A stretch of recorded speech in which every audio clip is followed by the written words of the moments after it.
del ojo, ¿verdad? Es una capa... Mi profesor de anatomía ocular decía, es la negrita linda. ¿Por qué? Porque ustedes la ven, es una capa pigmentada y vascularizada. Y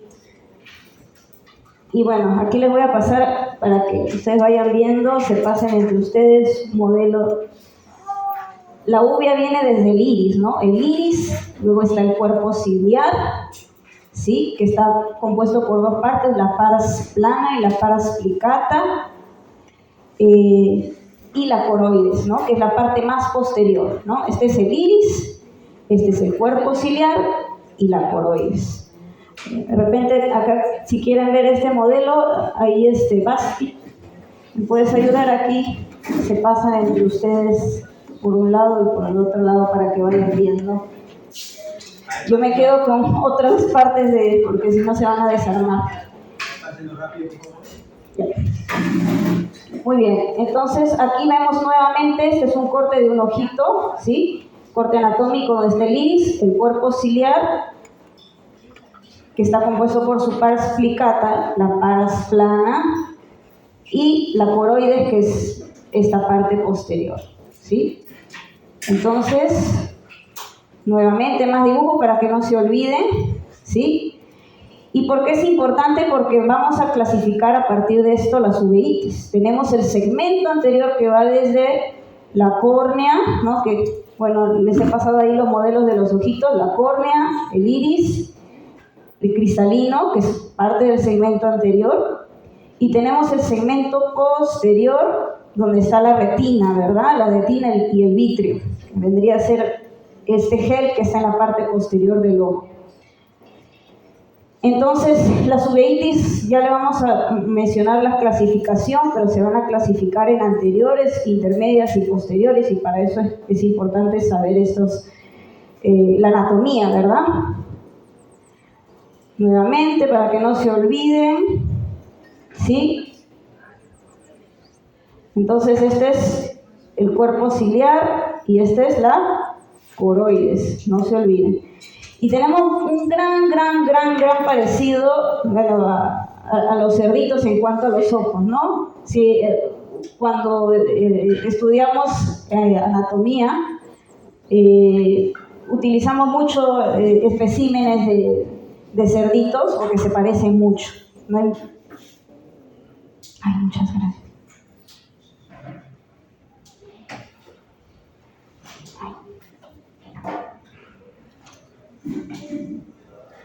¿Qué?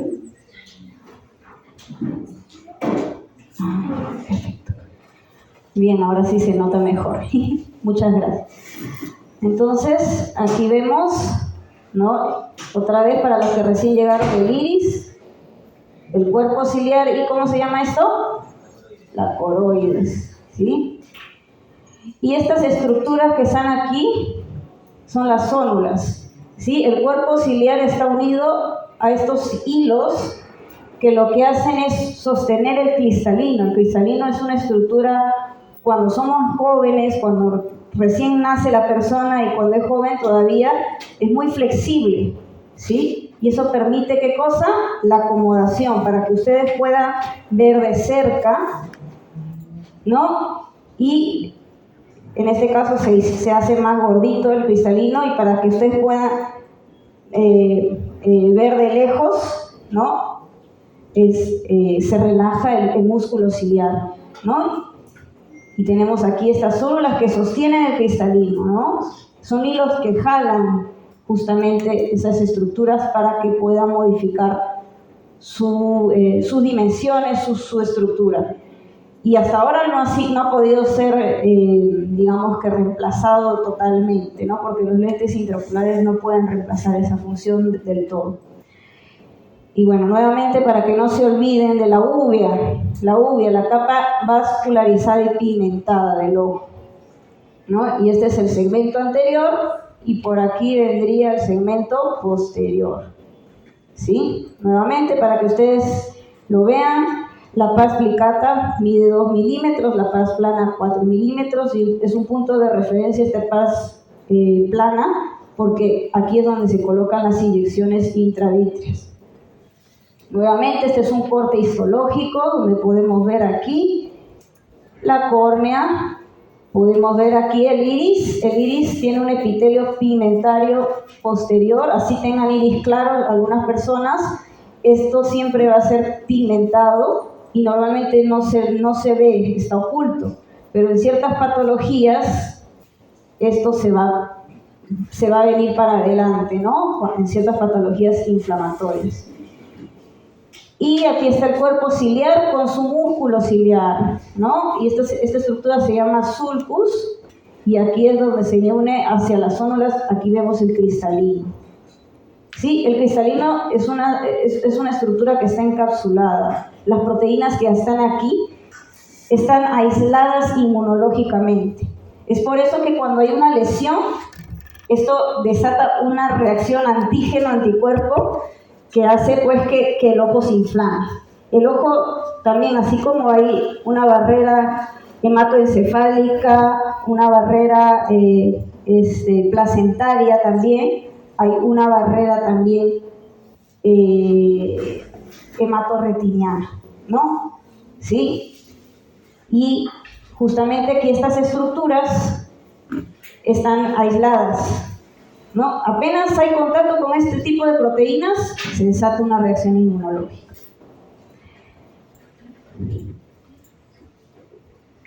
Y bueno, aquí vemos funciones para que recuerden, funciones del cuerpo ciliar, ¿sí?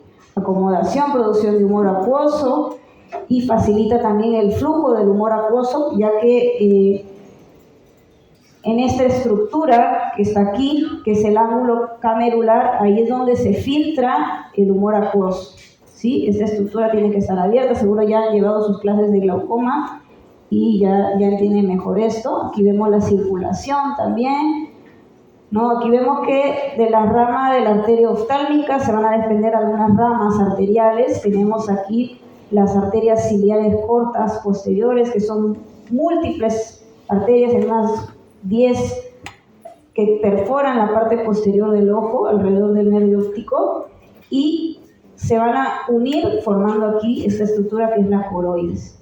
Tenemos también las ciliares largas posteriores que van a ingresar, digamos que también a las 3 y a las 9, ¿no?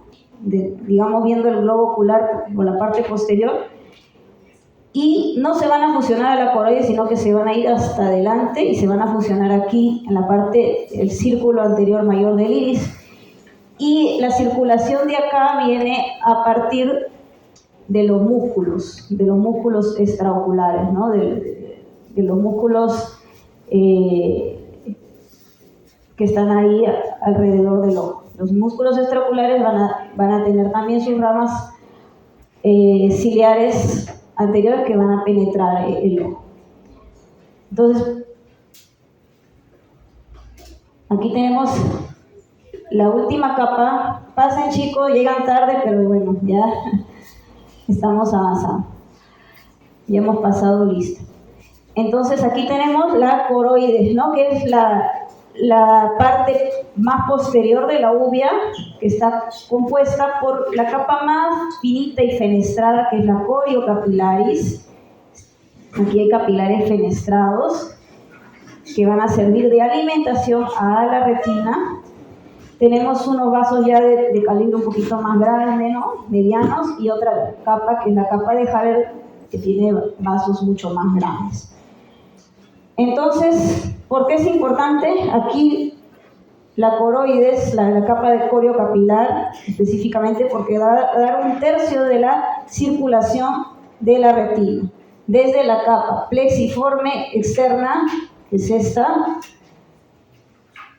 todas estas capas, plexiforme externa, nuclear externa, membrana limitante externa, la capa de fotorreceptores y el epitelio pigmentario, todas estas estructuras van a estar irrigadas por la coriocapilaris, ¿no? El resto de estructuras, bueno, ya se los voy mencionando, La retina va a tener una irrigación por la arteria central de la retina y en forma inconstante, no siempre, pero en un 30% de la población podemos ver una arteria cilio-retinal.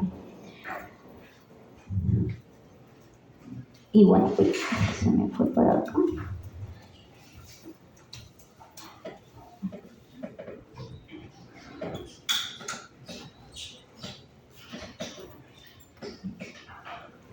Y bueno, tenemos aquí entonces las uveitis, que si bien es cierto no son tan frecuentes, pero en algún momento de su vida se van a cruzar con alguna uveitis probablemente, porque aquí, bueno, lo más frecuente es la toxoplasmosis aquí en Latinoamérica, pero muchas uveitis son idiopáticas, ¿no? Y según la clasificación vamos a ver que las causas van a ser diferentes y bueno, pero es importante saberlo, ¿no? Porque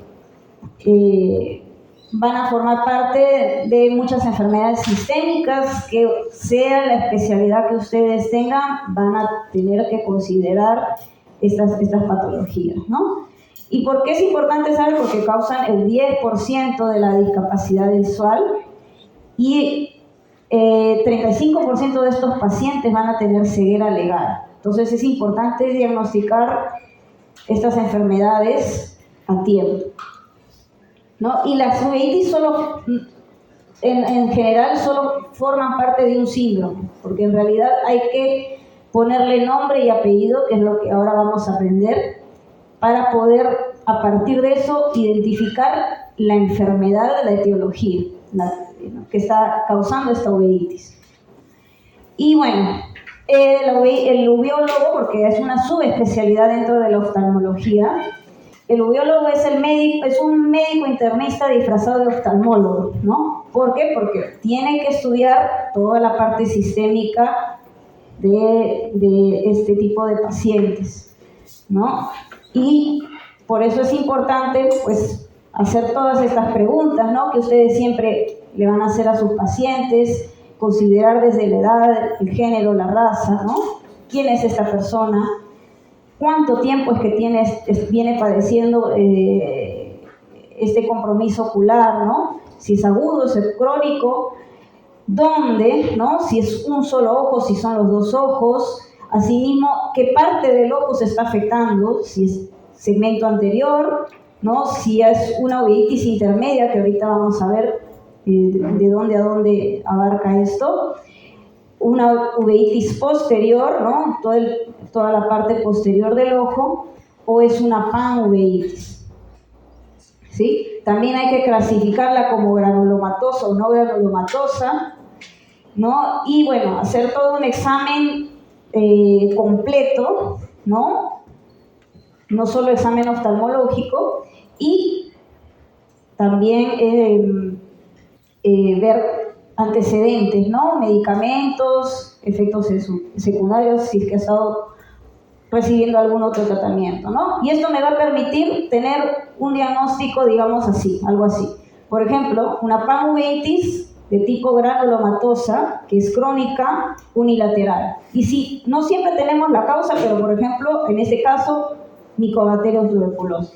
Yo les voy a poner así en el examen algo así, le voy a poner un casito con todo lo que vamos a hablar y ustedes van a tener que decir qué tipo de uveitis es, una uveitis anterior, una uveitis posterior o una panuveitis, si es granulomatosa, si no es granulomatosa, si es crónica o es aguda, ¿no? Si es unilateral o es bilateral, y si es que hay algún dato dentro de ese que pueda orientarnos la etiología, pues también, ¿ya? Para que lo tengan en cuenta. Y entonces, bueno, dentro de la uveitis incluso existe un cuestionario que ya está estandarizado para diagnosticar estas uveitis que se le hacen a los pacientes. Y tenemos una serie de herramientas también oftalmológicas, ¿no? La angiografía, los CT, que es la tomografía de coherencia óptica, otros exámenes como ecografía, muestras vítreas, etcétera, etcétera, ¿no? Son herramientas de las que nos vamos a valer, y también hay que hacer algunos exámenes, ¿no? De sangre, ¿no? Velocidad de sedimentación, PCR, ¿no? Que son de reactantes en fase aguda, la hematología, ¿no? El hemograma, todas estas pruebas para detectar alguna etiología infecciosa, estudios de imágenes también, cuando sospechamos pues una asociación en algún otro órgano o sistema, ¿sí? Lo más frecuente, pues, en nuestro medio tenemos bastante toxoplasmosis, tenemos también tuberculosis, entonces hay que descartar todas esas causas más frecuentes. También hay enfermedades autoinmunes que hay que considerar, ¿no? Las asociadas al HLA-B27, ¿alguien se recuerda? ¿Alguien sabe qué patologías se asocian a HLA-B27? ¿Han tenido ya reumatología? No. Ahora vamos a ver. Son 4, está ahí la artritis reactiva, ¿sí? Está la espondilosis anquilosante, excelente. ¿Quién dijo eso? Espondilitis anquilosante, sí, muy bien. La próxima te ganas un premio. La espondilitis anquilosante. ¿Qué más? A ver, está la enfermedad de Crohn, la enfermedad inflamatoria intestinal, y también está la artritis psoriásica. Y bueno, eso es importante recordar, ¿sí? Lo más frecuente que se asocia a, digamos que a uveitis anterior, por ejemplo, es la espondilitis anquilosante, ¿no? Hay otras enfermedades, la enfermedad de Behcet, la enfermedad de Virchow, la enfermedad de Boko-Yanagi-Harada. Aquí tenemos el lupus también, con el ANA, el ANCA, ¿no? También hay que hacer biopsias, etcétera, etcétera. Y bueno, hay que considerar que hay enfermedades, que hay uveitis que se presentan más en el sexo femenino, por ejemplo, está la enfermedad de Boko-Yanagi-Harada, está la artritis reumatoide juvenil, ¿no? Hay enfermedades desmielinizantes que se van a asociar más al sexo femenino. Sexo masculino, la espondilitis anquilosante, también está la enfermedad de Reiter, la enfermedad de Behcet, que se van a asociar más al sexo masculino. Y también racialmente van a haber ciertas patologías que pues van a predominar en alguna raza, ¿no? Por ejemplo, en los asiáticos, también por eso la enfermedad de Boko-Yanagi-Harada tiene un nombre asiático para que lo relacionen, ¿no? Enfermedad de Behcet, por ejemplo. Latinoamericana, porque es muy endémica aquí la toxoplasmosis, pues sí es muy frecuente, pero también hay BKH, esta enfermedad de Boko-Yanagi-Harada también, que lo vamos a ahora ver un poquito más a fondo. Y bueno, así tenemos una serie de antecedentes, también el uso de drogas intravenosas se puede asociar a una uveitis micótica, y bueno, enfermedades de transmisión sexual, ¿no? Sí, la sífilis, que es la gran simuladora, también el VIH, que va a enmascarar muchos cuadros, ¿sí? Y bueno, también hay que considerar la edad. En los niños, en los más chiquitos, acuérdense, en los pequeñitos de 0 a 5 años, considerar retinoblastoma, ¿no? Que no es una uveitis, pero que hay que hacer diagnóstico diferencial. Y dentro de las uveitis, sí, una causa de uveitis es la toxocariasis. La toxocariasis en los niños de 0 a 5 años, más frecuentemente. Y bueno, de ahí tenemos otras causas, ¿no? Incluso como diagnóstico diferencial, que van a causar aparente inflamación a nivel ocular. Y tenemos también otras patologías, ¿no? En niños jóvenes de 5 a 15 años, la pars planitis, que es una uveitis intermedia. Acuérdense de eso porque es algo típico en esas edades, ¿no? Pars planitis. De ahí tenemos otras patologías. La toxoplasmosis en realidad se puede presentar en cualquier edad, ¿sí? Porque aquí, al menos aquí en Latinoamérica, de repente en otro lugar lo separan un poquito más, pero aquí en Latinoamérica en cualquier edad.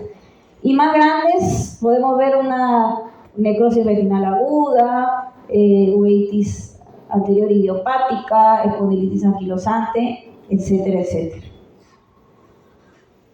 Ya de edades de 25 a 45 años, ¿no? Edad media, podemos ver la enfermedad de Burkitt-Hillman, por ejemplo, la espondilitis anquilosante, la idiociclitis heterocrómica de Fuchs, que produce, una alteración en un ojo, en algunos pacientes de un color y otro de otro, ¿no? Ahora vamos a ver. La toxoplasmosis, como les digo, se presenta en cualquier edad, ¿sí? Ya si tenemos pacientes de más edad, vamos a presentar de repente una necrosis retinal aguda que es producida por los virus herpes, ya sea varicela zoster o el virus del herpes simple, ¿sí? Retinocoritis de Virchow también, y tenemos en pacientes ya mayores de 65 años, pues ya síndrome de enmascaramiento o paraneoplásicos, ¿no? Entonces, hay otras patologías que se pueden presentar en cualquier edad, ¿no? Por ejemplo, la coriopatía serpiginosa, que se asocia a la tuberculosis, la vasculitis, la enfermedad de Becet, las uveitis intermedias idiopáticas y la uveitis anterior idiopática, que se va a presentar en cualquier edad. Y de hecho la causa idiopática es la más común de todas las causas de uveitis anterior. Y entonces aquí vemos un ojito, un iris, pero miren cómo está esta pupila, está deforme, ¿no? Hay sinequias. Esto es y miren cómo está el ojito. Se ve rojo, ¿verdad? Hay una inyección ciliar, una inyección periquerática. Esto es característico de una uveitis. Así a simple vista, ¿no? Bueno, también hay que considerar antecedentes familiares, patología materna, muy importante, considerar la toxoplasmosis, sífilis, citomegalovirus, rubiola, herpes y VIH, ¿no? Esto quiero que de todas maneras lo tengan en cuenta, esto siempre se menciona, se pregunta. Y bueno, aquí vemos en esta imagen, son imágenes de toxoplasmosis congénita, ¿no? Y hay que considerar también las patologías, la mayoría puede empezar en forma unilateral, pero luego se hace bilateral con el tiempo, ¿no? Pero aquí hay patologías que pueden empezar en forma unilateral, ¿no? Desde la sarcoidosis, paciente que se ha operado, que ha hecho una infección bacteriana, una endoftalmitis, va a ser postquirúrgica, o si haya habido un trauma ocular de un ojo, entonces va a haber inflamación, como les expliqué, ciertas proteínas que están encapsuladas en el ojo, si se exponen, se va a generar una inflamación y esto es causa de uveitis, ¿no? Cuerpos extraños intraoculares, enfermedades parasitarias generalmente van a ser unilaterales. La necrosis retinal aguda y va a ser unilateral, pero en ocasiones, si no hay tratamiento, se puede hacer bilateral, igual la enfermedad de Becet también, y la idiociclitis heterocrómica de Fuchs, que le decía que puede producir ojos de diferente color, ¿no? Por justamente esta inflamación a nivel de la uvea. Entonces todo esto es importante, considerar incluso también no solamente la parte de la evaluación oftalmológica, ¿no? Sino también una evaluación sistémica. Y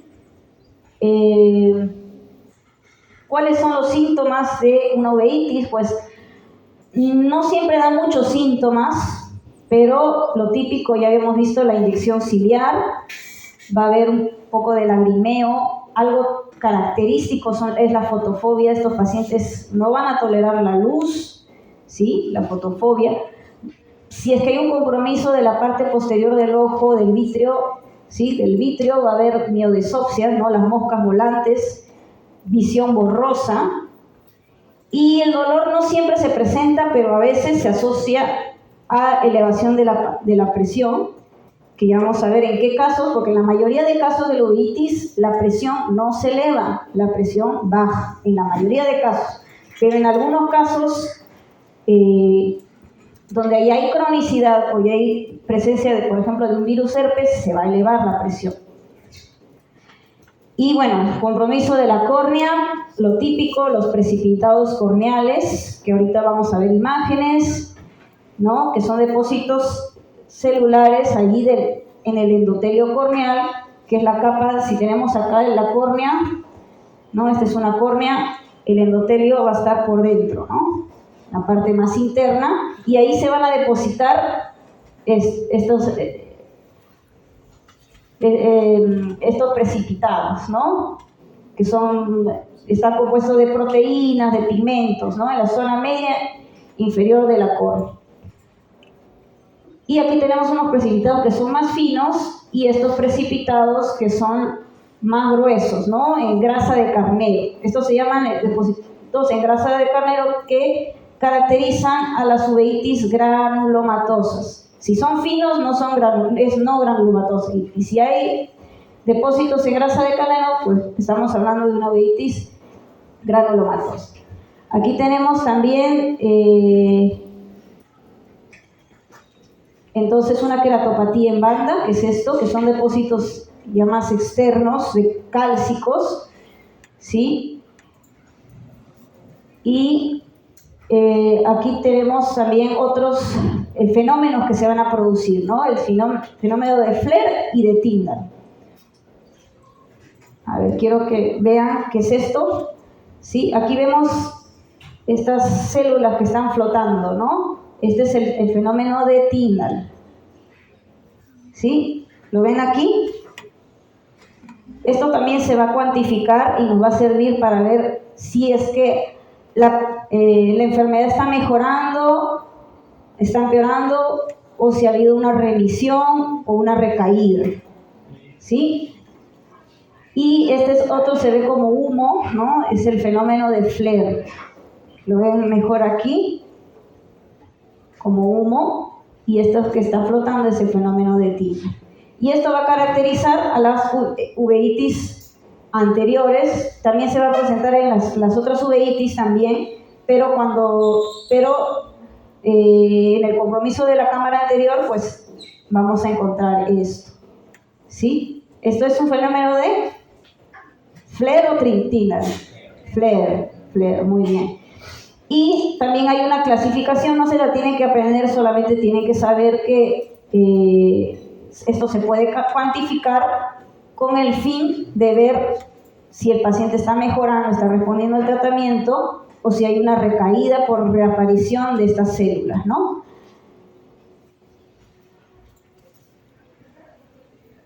Sí. Y aquí tenemos el fenómeno de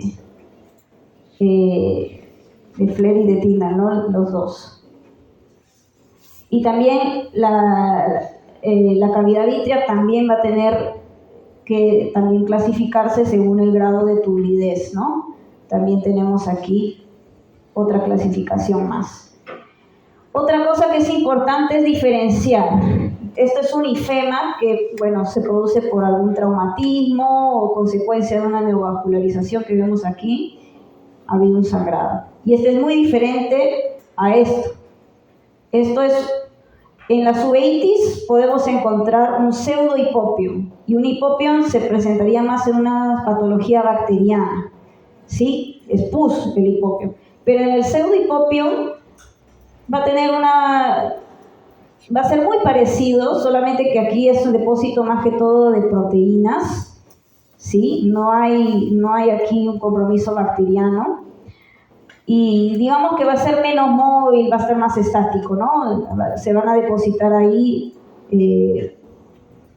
algunas proteínas, y esto es más característico de las uveitis anteriores, sobre todo, por ejemplo, de la que se mencionó hace un rato, la espondilitis anquilosante, ¿no? Importante diferenciar esto. Tenemos también otros hallazgos, ¿no? Estos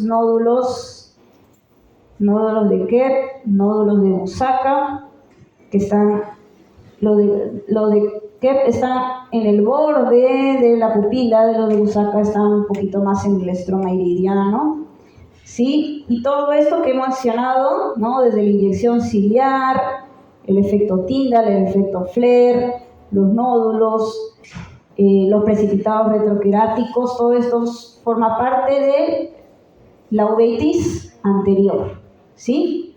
Uveitis anterior, para que se acuerden.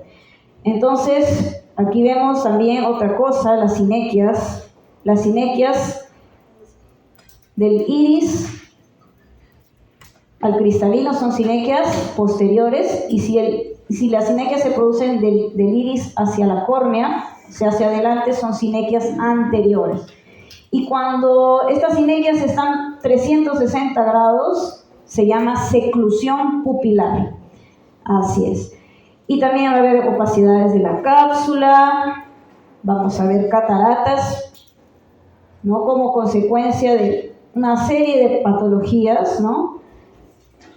Vemos aquí que aquí probablemente hubo una seclusión pupilar, se logró despegar y dejó ahí una huella, ¿no? Y vemos aquí también que se está formando una catarata. Entonces, lo que les mencionaba, la presión intraocular, que está normalmente disminuida, puede estar aumentada en algunos casos cuando hay un edema del trabéculo. Esto se presenta más que todo en el virus de herpes, ¿sí? Herpes.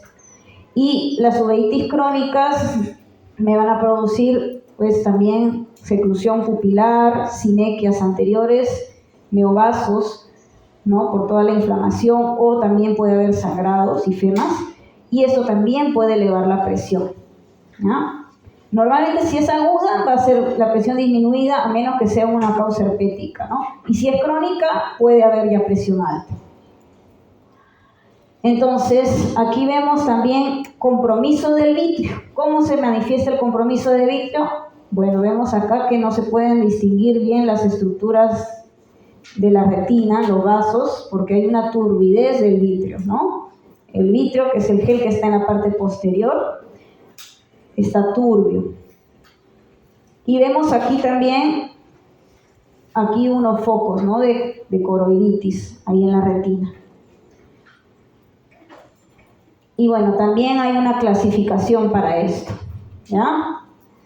No es necesario que la aprendan, solo que sepan que existe una graduación para poder evaluar a estos pacientes. Entonces, aquí vemos pues que también puede haber compromiso de la retina, ¿no? Puede producirse edema macular, ¿no? Puede haber compromiso del disco óptico, ¿no? Ya sea por edema o hiperemia. Vemos que aquí hay un borramiento, y vemos acá ese foco de retinitis, y hay un cierto borramiento del nivel del nervio. Aquí está mucho más claro, ¿no? Se ve como no podemos distinguir los bordes del nervio óptico, ¿no? Incluso hay presencia de hemorragias, ¿no? Una astilla, y por ahí algunos focos de retinitis.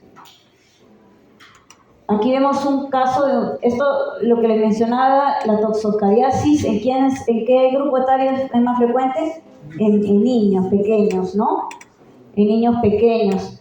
Se presenta como un granuloma, ¿no? Causa desprendimientos de retina, y a veces los padres no se dan cuenta, los niños se quedan así, y luego se hace la evaluación oftalmológica y nos encontramos con eso, ¿no? Lo importante pues es que el niño tenga sus evaluaciones, porque una vez que esto se produce, se puede tratar, pero ya las secuelas son graves, ¿no? Más que todo si hay afección del polo posterior de la mácula, y específicamente de la zona foveal, pues ya las consecuencias son más graves, ¿no? Y aquí tenemos también una tuberculosis, ¿no? Vemos acá estos granulomas que están debajo de la retina, son granulomas coroideos. Vemos aquí un granuloma aquí, al lado del disco óptico, y está produciendo también un edema en la mácula, ¿sí? Y acá vemos que también la coroide se ha levantado, bueno, por falta de la luz, igual ustedes van a tener luego las diapositivas, acá se ve que la coroide se ha levantado, ¿sí? Son formas como se puede presentar la tuberculosis, pero se puede presentar de otras formas más, es muy variable, muy distinta. Y algo que quiero que recuerden es que, bueno, ya existe una estandarización en cuanto a la uveitis para clasificarla. Y esto es lo que vamos a ver. Vamos a clasificarla según su localización anatómica, que es lo que le había mencionado al inicio de la clase, según su curso clínico, según su fisiopatología, según la etiología y según el origen. Entonces ya habíamos hablado de las uveitis anteriores, ¿no?, que abarcan todo lo que es el iris y el cuerpo ciliar, pero la parte anterior. Tenemos las uveitis intermedias que abarcan esta zona, ¿no?, que es la base del vítreo, y la parte posterior del cuerpo ciliar, ¿no? Y tenemos las uveitis posteriores que abarcan pues aquí todo lo que corresponde a la coroides, que tiene contacto con la retina, ¿sí? Y también compromiso del nervio óptico, ¿sí?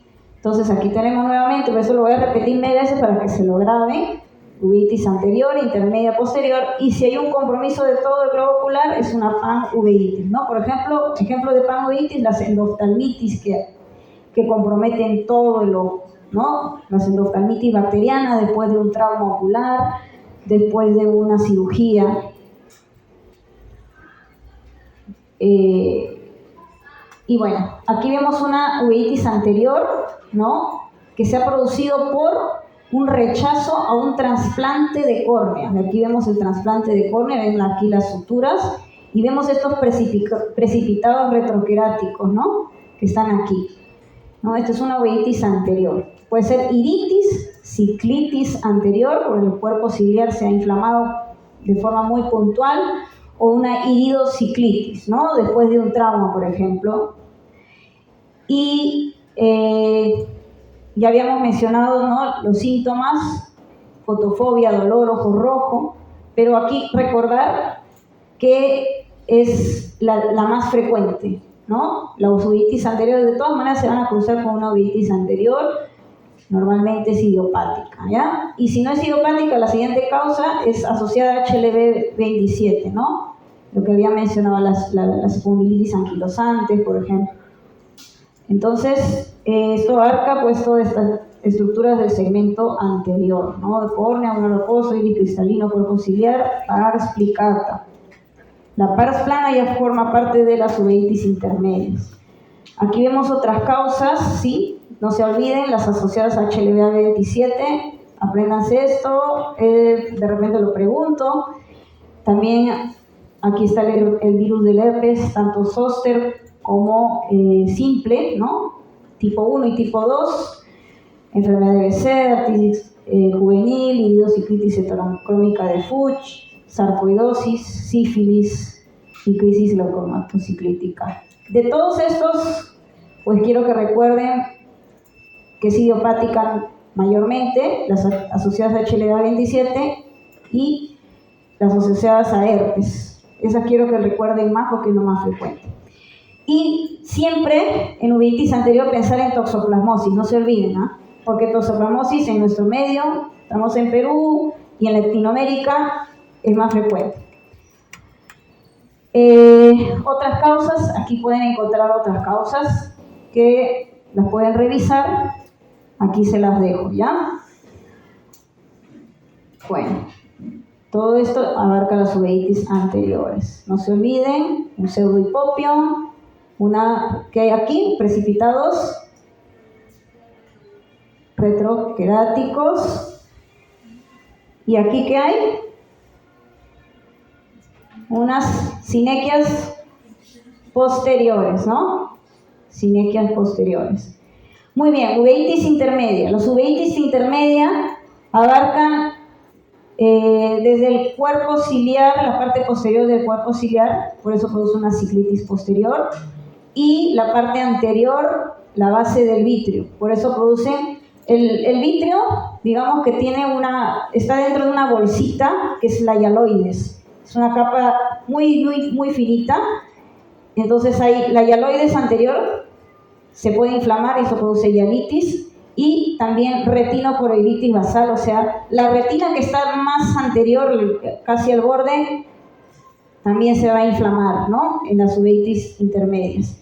Entonces, toda esta zona, a ver, toda esta zona, de aquí, ¿no? Del cuerpo ciliar posterior y la base del vítreo, ¿sí?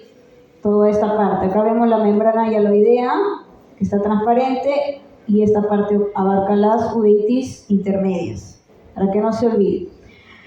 Las uveitis intermedias, dentro de ellas tenemos a las pars planitis, ¿ya? Las pars planitis afectan más que todo a los niños, y tenemos las uveitis asociadas, aquí en Perú al menos vemos mucho las asociadas a HTLV1, que produce la paraparesia espástica tropical.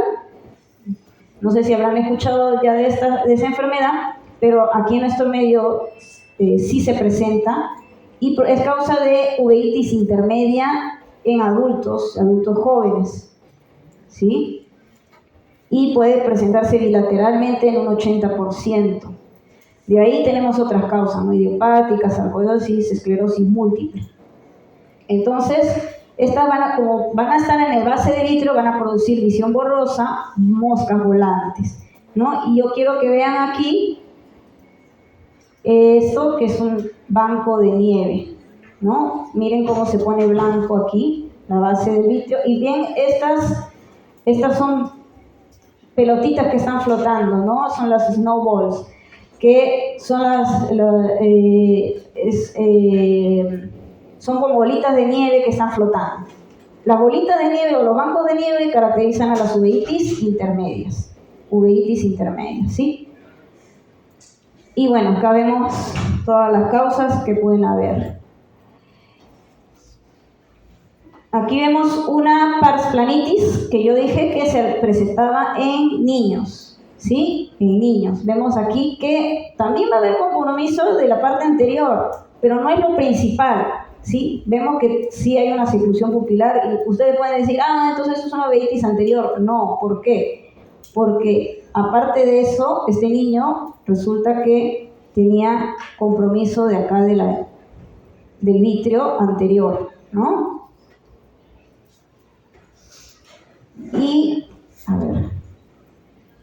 Y esto es lo que presentaba este niño, ¿no? Que tiene pars planitis, estos bancos de nieve, ¿no? No se notan mucho las bolitas de nieve, pero presenta esos bancos de nieve. Y este mismo niño puede presentar un compromiso más posterior después, sí, pero lo que predomina en este caso y lo que quiero que se les grabe es que a veces puede haber compromiso anterior y posterior, pero para clasificar, en este caso, por el hecho de tener esto que es típico, se le va a clasificar como intermedio, ¿sí? Así encontremos por ahí un edema macular. Pero no quiero confundirlos, solo quiero que se graben que va a haber estos dos hallazgos, ¿no? En los uveitis intermedios. Los bancos de nieve y las bolas de nieve. Lo demás puede acompañarse a veces, porque es así, las enfermedades son así, nos quieren confundir siempre, pero esto es lo que predomina. Las uveitis posteriores ya van a afectar la retina, ¿no? Van a producir retinitis focal, multifocal, corioretinitis, retinocoroiditis, o si hay compromiso del nervio óptico, una neurouveitis, ¿no? Y si ya se compromete todo, pues vamos a hablar de las panuveitis, ¿no? Y aquí las uveitis posteriores abarcan toda esta parte, ¿no? De la coroides, digamos, del terreno de la coroides, que va a estar en contacto con la retina y el nervio óptico también, ¿no? Adyacente. Entonces, la uveitis posterior es la segunda más frecuente después de las uveitis anteriores. 15 al 30% de las uveitis, causas más frecuentes, no olvidarse de nuestra famosa toxoplasmosis, que es la primera causa, el primer agente causal de uveitis posterior. Tenemos también a la tuberculosis, a la sífilis, que es una gran simuladora, y también a algunas vasculitis que va a producir el lupus, ¿no? Y aquí también vamos a tener metamorfopsias, porque ya pueden afectar la mácula, ¿no? Y miodesopsias, porque también van a afectar el vítreo. Vamos a ver mosquitas volantes, visión borrosa. Y aquí vemos, este es una uveitis posterior, ya la afección es a nivel de la retina. ¿Ven? Este foco de retinitis, aquí lo voy a ver mejor. También podemos ver que hay un poquito de borramiento a nivel del disco óptico, ¿sí? Y acá hay una cicatriz. Esta cicatriz es consecuencia pues de una toxoplasmosis, ¿no? Y acá también podemos ver compromiso de la mácula, del disco óptico, son causas pues de uveitis posteriores. ¿Puede haber compromiso anterior? Sí, puede haber compromiso anterior que habíamos visto, pero en este caso, aparte del compromiso anterior, vemos aquí que vemos un foco de choroiditis. No vemos tanto compromiso, un poco de compromiso de todo el vitrio también. Y bueno, aquí pues ya es una panuveitis, ¿no? Porque todo está siendo afectado, ¿no? Por la toxoplasmosis. Aquí vemos otro foco de retinitis. Importante que recuerden que cuando hay actividad se va a ver así blanco. Cuando no hay actividad se ve como una cicatriz, como en la otra imagen que les puse aquí. Ahí ya no hay actividad, en esta imagen de acá, ya se cicatrizó. Pero en estos otros sí se ve actividad. Y bueno, otra causa también, tenemos la toxocariasis, la tuberculosis, ¿no? Esto es solamente para conocimiento general, aquí es solamente para que ustedes tengan una pincelada, ¿no? La vasculitis también. Y bueno, aquí podemos ver una choroiditis serpiginosa que es causa de tuberculosis, ¿sí? Causada por la tuberculosis. Aquí tenemos una necrosis retinal aguda, que es circunferencial, empieza de la periferia y se va yendo hacia el centro y vemos que causa también una vasculitis. Y ven cómo se está necrosando y aquí hay agujeritos también en la retina. Esta necrosis retinal aguda, acuérdense cuál es el agente causal. Puede ser herpes zóster o herpes simple también, ¿sí? Y bueno, acá tenemos una enfermedad de BKH que va a producir un desprendimiento de retina seroso. Y la enfermedad de Virchow que es causa de vasculitis también. Y aquí tenemos una síndrome de puntos blancos. Son ya enfermedades un poco más raras, no solamente las menciono para que ustedes sepan que existen. Una choroiditis por neumocistis, que también es mucho más raro verlo, pero hay que saber que existe. Y aquí vemos una enfermedad de BKH que también va a producir, aparte del desprendimiento seroso, también alteraciones en el segmento anterior de inflamación, ¿no? Acuérdense, puede producir, pero ustedes siempre busquen, si ya tiene compromiso posterior, se queda la clasificación en posterior, acuérdense. Si tiene solo anterior y no tiene mayor compromiso, entonces recién ahí es anterior, ¿ya? Y bueno, eso es para que ustedes sepan. Esta es una enfermedad de Boko-Yanagi-Harada, para que no se olviden. Tiene desprendimiento de retina seroso, cambios pigmentarios en la retina en fases crónicas y se va a acompañar de vitíligo en algunos casos. A veces la enfermedad tiene un espectro incompleto, pero si ya tiene vitíligo, esa persona se queja de tinnitus, cefalea, ¿no? Hay tinnitus, cefalea, ¿no? Un poco de sordera y vitíligo y además compromiso de la retina, ¿no? Desprendimiento seroso. Hay que pensar en una uveitis causada por esta enfermedad, ¿no? La enfermedad de Boko-Yanagi-Harada, que sí se ve en nuestro medio, sí vemos varios casos. Y se presenta más que todo en mujeres de edad media, ¿no? Mujeres de edad media. Aquí tenemos también, ¿no? Compromiso del nervio óptico, ¿no? Esta es una neuroretinitis y aquí vemos la estrella macular, ¿no? Vemos el borramiento de los bordes del disco óptico. Característico de estas enfermedades, ¿no? Toxoplasmosis, enfermedad por arañazo de gato también, ¿sí? La Bartonella henselae, no se olviden, causa de neuroretinitis. Y de ahí todas las demás causas. Enfermedad de arañazo de gato en niños, pero aunque últimamente he visto también adultos que han presentado. Así que, pero más que todo en niños. Las panoveitis, bueno, aquí otras causas, ¿no? La toxoplasmosis, las endostalmitis van a causar panoveitis, enfermedad de Boko-Yanagi-Harada, sífilis, enfermedad de Behçet y sarcoidosis, que va a producir algo similar a la tuberculosis, una uveitis granulomatosa, ¿no? La sarcoidosis, ¿no? Entonces, y también no olvidarse de que las otras causas pueden ser no infecciosas, ¿no? Pueden ser neoplásicas, pueden ser autoinmunes, ¿no? Aquí tenemos a la cabeza lupus eritematoso sistémico, tenemos otras causas como la esclerosis múltiple, la oftalmía simpática, que voy a detenerme un ratito de hablar un poquito de la oftalmía simpática. Es una enfermedad que se produce después de un trauma o después de una cirugía, ¿no? Yo ya les había dicho que hay una reacción antígeno-anticuerpo de ciertas proteínas que están en el ojo, ¿no? Porque el ojo es un órgano aislado inmunológicamente. Entonces, cuando hay ese contacto por un trauma o por una cirugía, el otro ojo es el que, o sea, el que de repente se empieza a inflamar y no hay una explicación, ¿no? Y si no se trata a tiempo, pues sí puede causar secuelas, ¿no? No es frecuente, pero sí lo podemos ver, y ya en la siguiente clase que voy a dictar, que es de patología, vamos a ver incluso por ahí algunos cortes histológicos.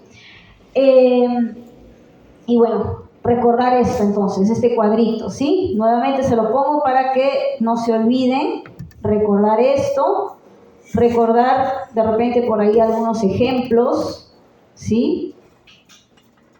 Y vamos a ver también que lo estándar es esto, ¿sí?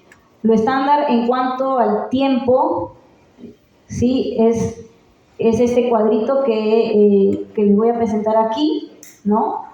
Todo lo que, digamos, que preguntemos siempre, de repente por ahí en las diapositivas hay alguna otra información aparte, pero tiene que basarse en estos cuadritos que son parte de la nomenclatura estandarizada de la uveitis, ¿sí? Entonces, puede ser de inicio brusco o insidioso, eso es algo que ya ustedes entienden muy bien. La duración puede ser limitada cuando es menor o igual a 3 meses de duración, o persistente cuando es mayor a 3 meses de duración. Puede ser un curso agudo, ¿sí? Cuando tiene un inicio brusco, pero una duración menor de 3 meses de duración. Y recurrente, hay que diferenciarlo de la crónica. ¿Por qué? Porque recurrente se dice que van a ser varios episodios repetidos de enfermedad. Por ejemplo, las uveitis herpéticas, por ejemplo, ¿no? Una uveitis herpética o una infección herpética que también puede abarcar incluso la córnea, va a tener episodios repetidos, separados por periodos de inactividad sin tratamiento mayor de 3 meses de duración. Si ya pasó sin tratamiento más de 3 meses de duración y vuelve a presentar la enfermedad, esto se llama recurrencia.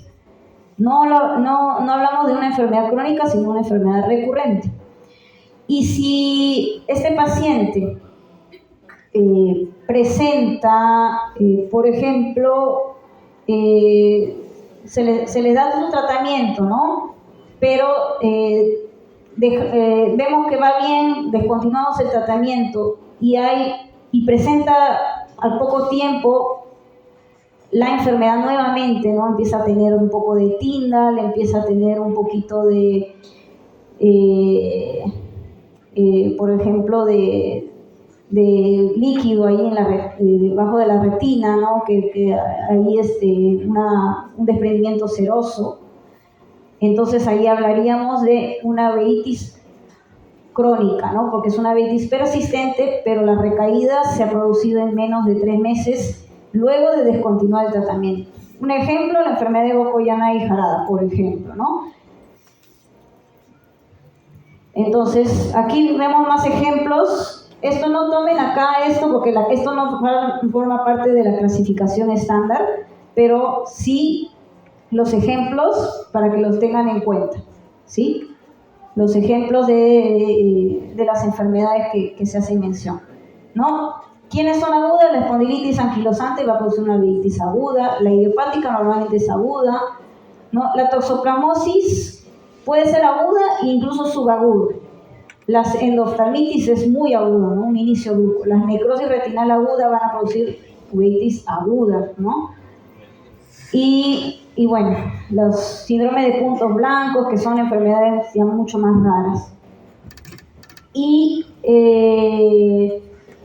crónicas, tenemos la tuberculosis de cajón, coroidopatía serpiginosa, que tiene relación también con la tuberculosis, ¿no? Aquí vemos focos de coroiditis también, una retinocoroidopatía de Virchow, la artritis reumatoide juvenil. Todas estas enfermedades son enfermedades, muchas de ellas son enfermedades sistémicas que son crónicas, ¿no? Entonces también la afectación ocular va a ser crónica. La oftalmosmia simpática puede también tener un efecto ya crónico, y la endoftalmitis por Propionibacterium acnes va a producir una endoftalmitis crónica. Acuérdense esto, la mayoría de endoftalmitis, ¿no?, bacterianas van a tener un curso agudo, pero cuando es por Propionibacterium acnes va a tener un curso más crónico. Y así tenemos otras causas, ¿no? La parasplanitis, que les había mencionado, etcétera, etcétera. La parasplanitis, no se olviden, ¿eh? Se presenta en niños, y lo característico son los bancos de nieve y las bolitas de nieve, ¿no? Bueno, aquí esto también son más ejemplos, ¿ya? Para que ustedes lo revisen. Pero no es que se tengan que basar en el tiempo que se menciona aquí, simplemente son ejemplos. Siempre hay que basarlo en la parte estandarizada, esto va a ser motivo de evaluación. Y bueno, la fisiopatología también nos va a marcar una pauta para clasificar estas patologías, ¿no? Las uveitis en granulomatosas y no granulomatosas. Las granulomatosas son crónicas, las no granulomatosas son agudas. Las granulomatosas pueden tener compromiso tanto del segmento anterior y posterior. Hay bastante celularidad, más que FLAIR. La otra pues tiene más FLAIR que células. Eso es relativo, en realidad no es absoluto. Pero lo característico y que lo que quiero que recuerden de todo esto es esto. Los precipitados en grasa de carnero, típico de las granulomatosas, ¿sí? Son precipitados más grandes, que ya los habíamos visto a nivel de la córnea, y las no granulomatosas pues van a tener unos precipitados muy finitos, y normalmente no hay celularidad in vitro por lo general, ¿no? Mientras que en las granulomatosas puede que sí haya un compromiso, y aquí vemos pues un ejemplo de granulomatosa típico es tuberculosis. Las toxoplasmosis también pudieran producir uveitis granulomatosas. La oftalmia simpática también puede ser granulomatosa, ¿sí? Y así. Y no granulomatosa, por ejemplo, lo típico, la espondilitis anquilosante, por ejemplo, ¿no? Y aquí vemos, para que no se olviden, esta es aquí hay un pseudohipopion, seclusión pupilar, un poquito aquí un poco de FLAIR también, una queratopatía de banda, algunos precipitados finos, que prácticamente no los ven mucho ahí en esa imagen por la luz, pero eso es no granulomatosa, ¿no? Pseudohipopion, ¿sí? Y aquí sí tenemos una uveitis granulomatosa, los precipitados son mucho más grandes, más gruesos. Hay nódulos de Kep y de Busaka también, y eso es característico de la uveitis granulomatosa. Causas, aquí tenemos causas: la sarcoidosis, oftalmia simpática, esclerosis múltiple, a veces el cuerpo extraño. BKH, no siempre BKH va a producir granulomatosa, a veces sí, a veces no, pero sí. Puede presentarse de esa forma. La sífilis, de cajón la tuberculosis, ¿no? Que ya de por sí es conocido. Entonces, no olvidarse, esta podría decirse precipitados un poquito más finos, ¿no?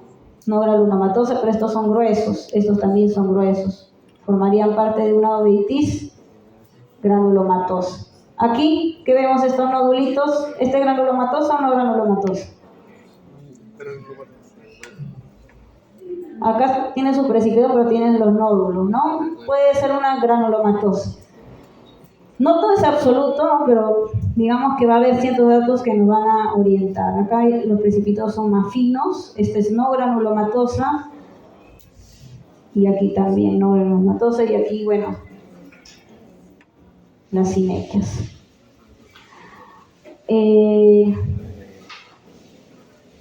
También considerar pues las causas, otros hallazgos en el resto del cuerpo, ¿no?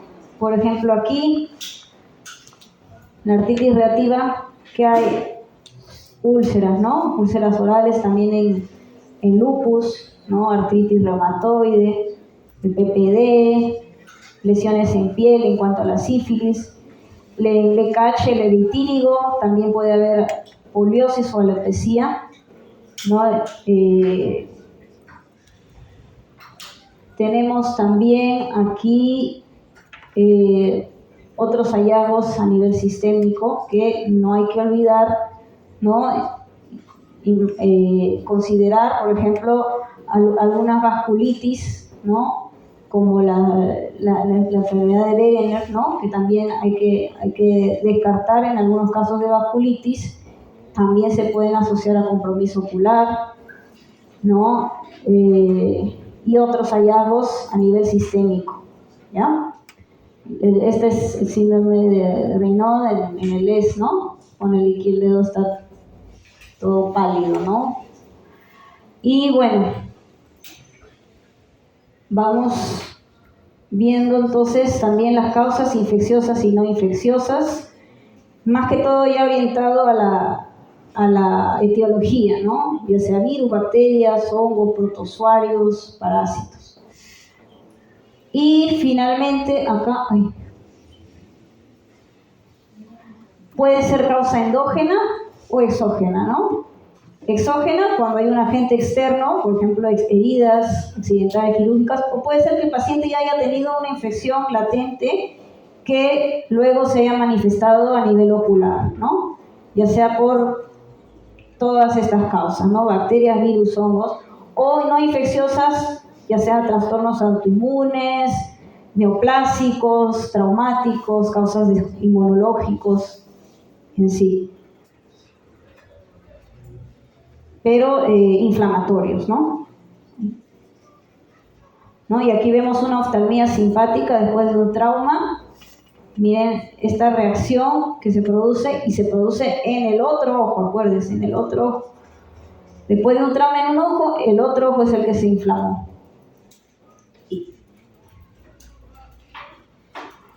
Y aquí no olvidarse las causas herpéticas, ¿no? Que también pueden producir un compromiso no solamente a nivel de la uvea, ¿no? Sino también incluso en la córnea puede haber estas lesiones, estas queratitis. Esto se llaman querato-uveitis. Y para recordar, las uveitis por herpes, no se olviden. Aquí hay otras causas, pero estas son las más frecuentes. Y las no infecciosas también hay que considerar.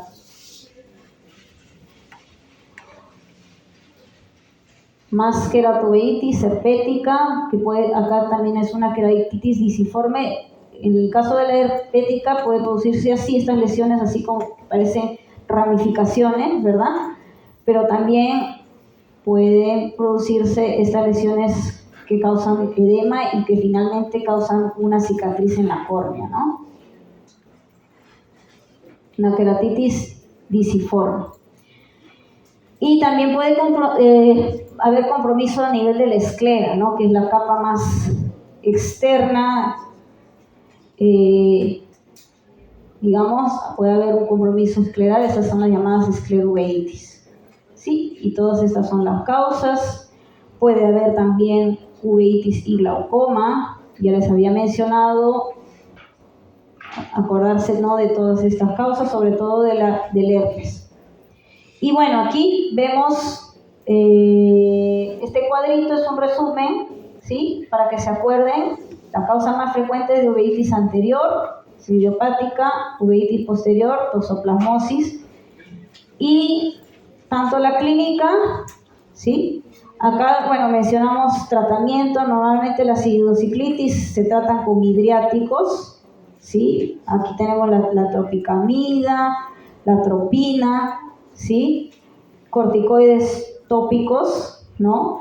La prednisolona, dexametasona, pero siempre y cuando sea idiopática, ¿sí? Porque si hay una causa, hay que tratar esa causa también primero, ¿no? Si hay un toxoplasma, por ejemplo, implicado, hay que tratar. Si hay un herpes, no podemos darle corticoides, así nomás. Si hay compromiso, si hay un herpes y hay compromiso corneal. Ahora, si es un trastorno herpético, pero no hay compromiso digamos, del epitelio corneal, se le puede dar tratamiento con corticoides, pero también hay que darle un tratamiento sistémico, ¿ya? Sobre todo cuando ya hay una uveitis posterior, que aquí sí hay que dar tratamiento sistémico, y muchas veces se da tratamiento sistémico, pero se inician después de unas 48 horas de haber iniciado el tratamiento específico, ¿ya? Por ejemplo, en el caso de las toxoplasmosis, ¿no? Y bueno, también hay que diferenciar las uveitis de otras patologías del ojo, como el glaucoma agudo, úlceras corneales, conjuntivitis. Yo les voy a dejar esto a ustedes para que lo revisen y puedan diferenciar. Pero ya saben que las uveitis son pues patologías netamente inflamatorias, ¿no? Que comprometen la capa intermedia vascularizada y pigmentada del ojo, pero que también puede comprometer otras partes del ojo, pero hay que hacer diagnóstico diferencial de las otras patologías. Y bueno, ahorita, a ver qué hora es. Si quieren, descansen 5 minutos. 5 minutos. Vamos a hacer la clase de retina ahorita, ¿ya? Doctorita, sí, usted había dicho que en los crónicos es donde aumenta más la presión intraocular. Puede haber aumento de presión intraocular. En los casos crónicos, las uveitis crónicas y también las uveitis causadas por herpes. Y también hay otras causas. Porque, o sea, usted había mencionado que el dolor generalmente era por aumento de la presión. La batería está... Sí, aunque es algo relativo, pero sí. El dolor se produce por diferentes fenómenos. También cuando hay contracción del músculo ciliar, ¿sí? El músculo